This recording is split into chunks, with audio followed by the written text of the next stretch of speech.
जय हिंद एवरीवन।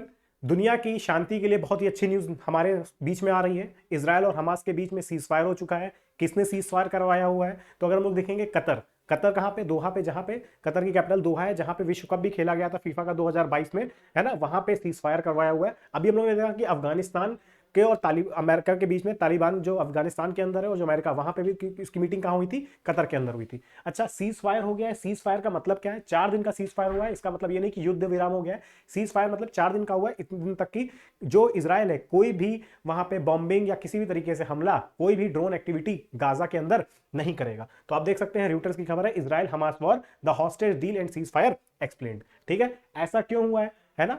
जो हमारे जो नेतन्याहू जी हैं, उन्होंने बोला भी था कि हम किसी भी तरीके से हम लोग झुकेंगे नहीं। तो बिल्कुल इन्होंने झुका नहीं है। मगर जब यहाँ की लोकल पॉपुलेशन थी इजराइल की, उसने भी क्या कहते हैं, इन्होंने वहां से बैकलैश फेस किया है। Netanyahu faces battles on, because जब मासूम लोग मर रहे थे वहां पे, जो हॉस्पिटल में जो वुमेन्स थी, है ना, 19 साल से जो छोटे बच्चे थे, कम बच्चे थे, उनकी जो हत्या हो रही थी, इस वजह से नेतन्याहू जी के ऊपर भी बहुत दबाव आ रहा था। एक तो पहला कारण जिस वजह से उन्होंने सीज फायर को 4 दिन के लिए रोका है। दूसरा कारण है ना कि क्योंकि जो वहां की जो हॉस्टेजेस, 250 हॉस्टेजेस जो बने गाजा में बैठे हुए, उनकी फैमिली वाले इजराइल के अंदर इनके ऊपर बहुत ज्यादा दबाव बना रहे थे। रोज के रोज रैली हो रही थी। तीसरा, क्या इन्होंने सच में युद्ध मतलब झुक गए? बिल्कुल नहीं झुके। इजराइल की ये हमेशा से रणनीति रही है, जब से 1948 में ये हमारे सामने आया हुआ है देश, है ना, कि वो धीरे धीरे करके सारे पोर्शन को लेता जा रहा है। तो अल्टीमेटली वो झुका नहीं है। उसने क्या, आधा नॉर्थ वाला जो गाजा है वो अपने कब्जे में ले लिया है। 4 दिन रुका है, उसके बाद फिर से बॉम्बिंग करने लग जाएगा। क्या ये बात समझ में आ गई? तो इजराइल आपको दिख रहा है यहाँ पे। अगर हम बात करें तो ये बॉर्डर, इसको क्या बोला जाता है? राफा बॉर्डर बोला जाता है।